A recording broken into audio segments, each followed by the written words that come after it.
Marie Curie, two-time Nobel Prize-winning French physicist and feminist icon. So a while ago I made this video and I was actually surprised at how little people knew about her, but I also realized that, okay, I'm a Polish person. Just because I was taught something, just because something is common knowledge here, it doesn't necessarily mean that it's common knowledge anywhere else. And maybe that's why people are surprised with our reaction to this, but why exactly are we so pressed about this? Why are Polish people so obsessed with Maria Skłodowska-Curie being Polish? Let's jump back in history, baby, as we always do. Maria was born as Maria Skłodowska in Warsaw in 1867. As a country, Poland at the time did not exist. RIP. Because it was literally torn apart by neighboring countries a couple of decades prior to that. Despite being occupied for so long, Poles spent 123 years of partitions fighting for independence. They were so annoying that all of the occupiers were like, if we have one more goddamn insurrection or uprising, we are actually gonna go insane. So the partitions were not necessarily a peaceful time. Obviously, as a nation, Poles were like, get the f out. The occupiers were like, okay, the only way we can actually have any sort of control in this mayhem of a country is if we kind of erase the Polish culture, because that's the easiest way to colonize the Polish people and assimilate them and make sure they're not going to revolt anymore. A couple of years before Maria was born, an unsuccessful January uprising took place, which resulted in even stricter laws regarding Polish culture. So it was already bad, but after the January uprising, especially the Russian occupied territory was so the year Maria was born, the so-called Congress Poland, so basically the part of the former Polish territory that was occupied by the Russian Empire, outlawed using Polish language in schools and administrations. So basically, as an official language, it was dead. And this was exactly the territory where Maria was born. So she was basically a Polish person from a Polish family living in a Polish town, born into a government, a country that forbade her to speak her own language. And Maria's family was very much in touch with her Polish roots. I mean, Polish roots. They were Polish, but basically they raised their children making sure that they don't forget their Polish identity, that they don't get propaganda and they don't forget who they actually are. They were minor nobility, which basically meant that they were an old family with a title, but probably little money. In her autobiography, because yes, she was that girl, Maria notes that my family is Polish and my maiden name is Skłodowska.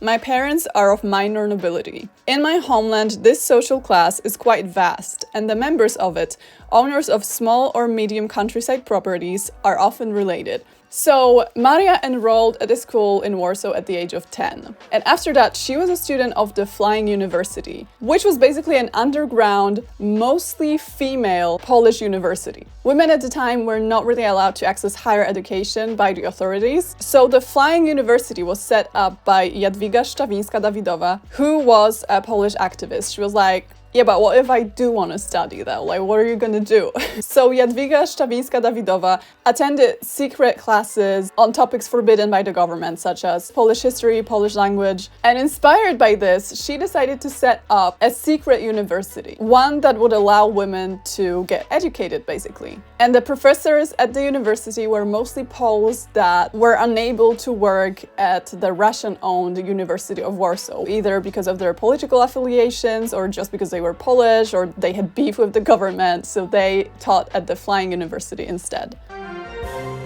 Before I get too pressed, this video is sponsored by June's Journey. If you have watched this channel before, you are probably familiar with June's Journey, the mobile game. June's Journey is literally the only game I can think of that is so perfect for vintage enthusiasts like me. It is a hidden object mystery game, so you have to find objects within the scene. It's set in the 1920s. The main character is trying to solve a murder mystery In each scene, you unravel a new piece of information, you meet new characters every now and then, they're all looking nice. It's one of those games that is just a good balance between relaxing and exciting, so you don't get too stressed out, but at the same time, you are challenged. And of course, the overall aesthetic of the game is very much up my alley with 1920s outfits, 1920s backgrounds, 1920s interiors. All of that is just chef's kiss. And apart from solving puzzles, you can also decorate your own island mansion, collect stickers, participate in challenges and clubs with your friends, much more to do there. The game is available for free on Android and iOS mobile devices and on desktop through Amazon and Facebook. So use the link in the description to download Juice Journey for free today. Thank you. Here is what Maria herself said about this period. Warsaw at the time was under Russian rule, which dangerously oppressed the education system and the children. Private schools hosted by the Poles were carefully infiltrated by the police. Government schools were completely Russificated. All subjects were taught in Russian, by Russians that were hostile towards Poles and treating their students the same way. Children were constantly suspected of spying, and a single conversation in Polish or saying the wrong thing could result in harm not only to themselves but their families. In the hostile environment, they lost all joy and became distrustful. Despite that, I treasure a lot of happy memories from early youth, even though it was clouded by grief and oppression. Our father was very interested in literature and was well versed in poetry, both Polish and foreign. On Saturday nights, he would recite or read to us the masterpieces of Polish poetry and prose. Those nights were a delight and a fuel to our patriotic feelings. Since childhood, I enjoyed poetry and memorized works of great Polish poets.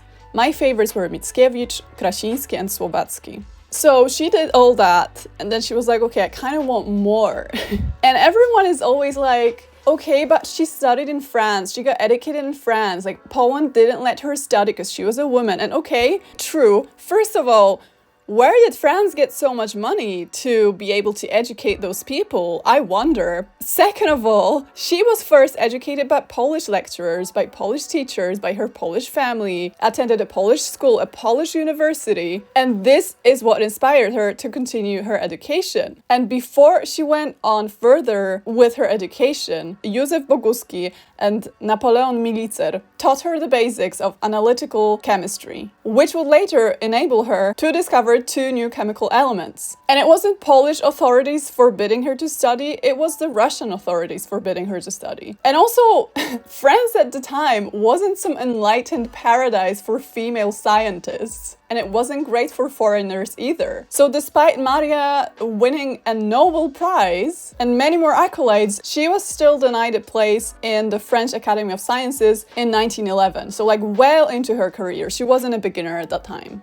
And that same year, she won another Nobel Prize, this one on her own. But let's rewind. In 1891, Maria really wants to study. She makes it to Sorbonne at the age of 24, and I'm gonna detour into my personal life at the moment. When I was 23, so close in age to Maria, I also went to study abroad, and by that time, there was nothing about my identity or my personality that suggested I'm not Polish. I had Polish parents. I spent my whole life living in Poland, speaking Polish. I studied in Polish schools. I celebrated Polish holidays. Obviously for her, it was very different with her Polish identity being persecuted. However, that probably only strengthened it. Not being able to express your national identity usually makes it stronger. And on top of that, studying abroad, especially if you come from a country that is less well off than the country that you went to, which was the case for her and sort of me, it can make you feel things for your homeland that you have not experienced before, because you, for the first time in your life, are completely alone. And you find yourself longing for a place that actually understands you, that values you, and that has things that maybe the country that you moved to does not. Because oftentimes you realize my home country is actually not that bad, and maybe I idealize the country that I just moved to. And I'm pretty sure it was the case with her also, even though she moved from a really poor country to a one that was at the time better off. But studying abroad like this definitely gives you a sense of belonging somewhere else. Like your soul is still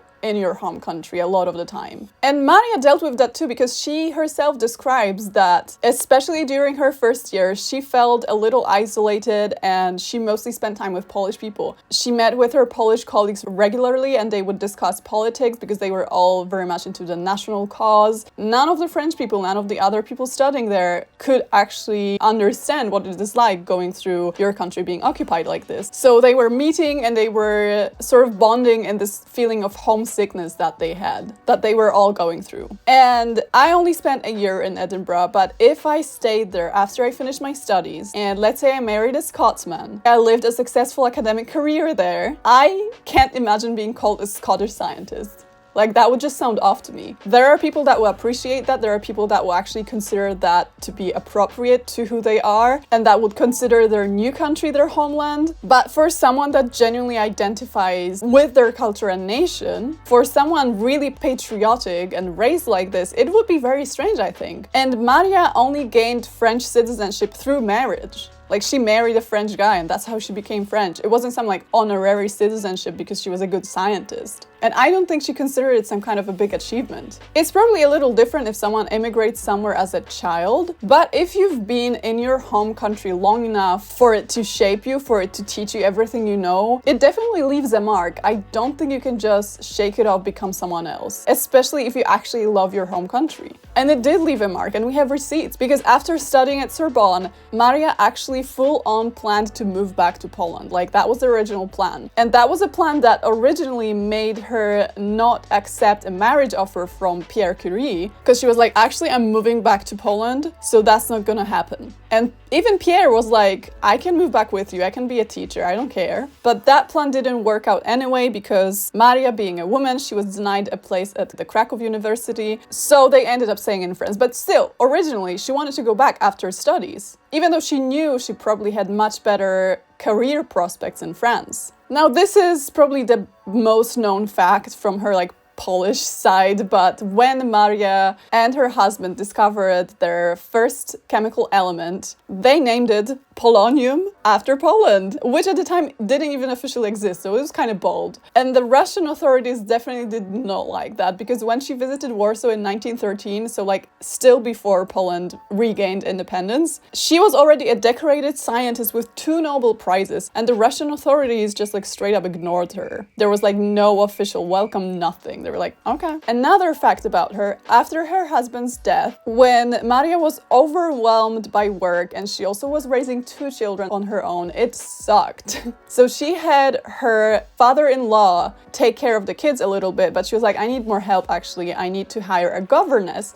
And when she was looking for a governess, she was like, she needs to be Polish. She actually needs to be Polish because I need my children to know Polish, I need my children to learn Polish, I need my children to be Polish in a way. So 2 of her governesses that she hired were Polish, one after one. She also took her 2 daughters, Irene and Eve, which in Polish is Irena and Eva. She took them to Poland on regular trips just so they could like connect to their Polish ancestry. It kind of worked because Eve even made a documentary about Poland called The Land of My Mother. Maria was sort of traumatized by volunteering at the First World War, but still she said that there was one good outcome of that war, and that was Poland regaining independence after over 100 years. She said that the one good outcome was the well-earned rebirth of the Polish nation, which never forgot its past, despite the long, hopeless oppression. A dream that felt so impossible but so precious at the same time became reality during the storm that came over Europe. In changed circumstances, I went to Warsaw to see my family after a long separation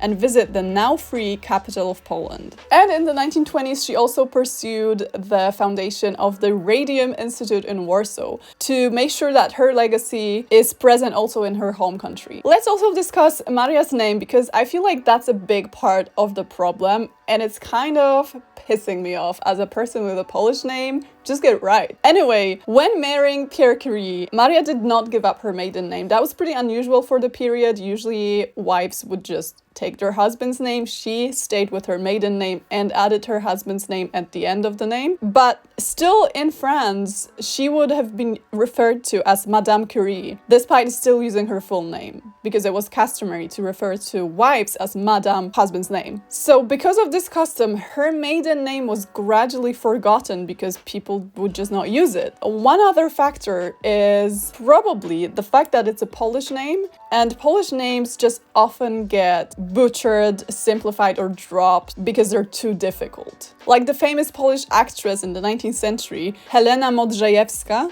who was known in the US as Modjeska, because it was just simpler to say, but it's like her name like squeezed together in like less syllables, just so it's less difficult to pronounce. Or Tamara Łempicka is getting mispronounced like 90% of the time. Tamara de Lempicka. Tamara de Lempicka. Tamara de Lempicka. Just get it right. Or Kościuszko's name being demolished in like different locations in the US and Australia. In this video, we're going to take a closer look at Mount Kosciuszko.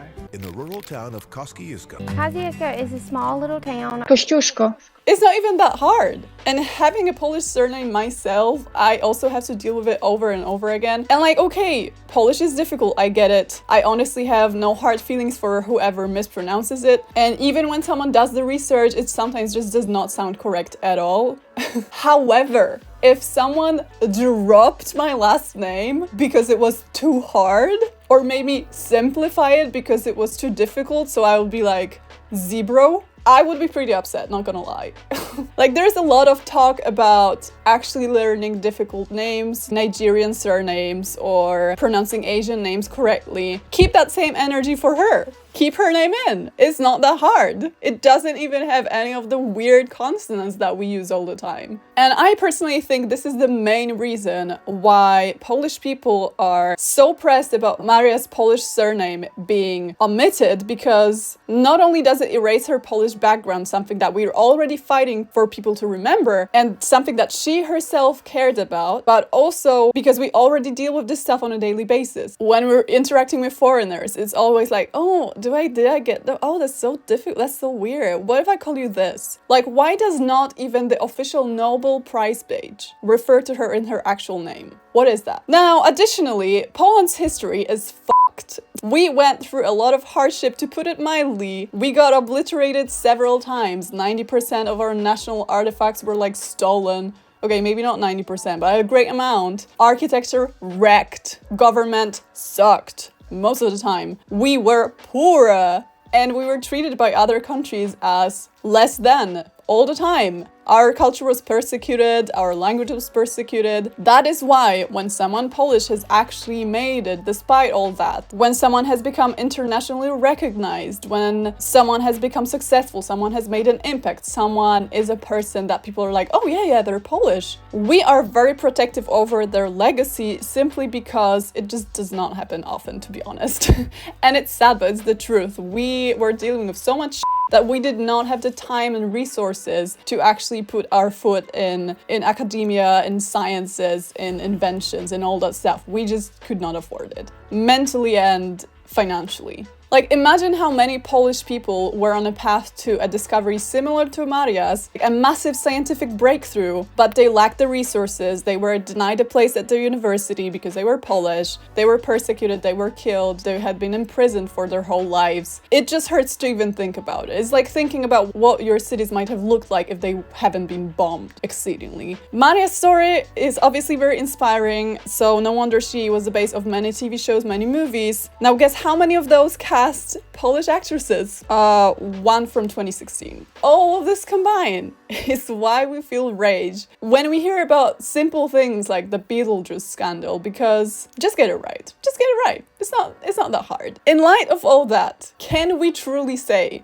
that Maria Skłodowska-Curie was a French scientist if she herself didn't identify that way? If she did so much to make sure that people remember her Polish roots? Just think of the representation of Polish people in the media. What sort of representation do we get in movies, in TV series? Like, what do we get? Think of the way Polish people are mentioned or described. Zwariowałeś, gówniarzu? May I ask who's calling? Need a tissue or something? rat pellet in our pastry, but I say no. Is big chocolate sprinkle. In many cases, Maria Skłodowska-Curie is the only positive Polish representation in the media. So no wonder we want people to get it right. So say it with me, Maria Skłodowska-Curie, so you get it right the next time. Simple as that. It's not that deep, but it also kind of is for us. Thank you. And don't forget to download June's Journey. You'll find link in the description. If you're a Polish person, you need to relax, you need to like tone it down, take a deep breath, play a mobile game. It will work, I promise.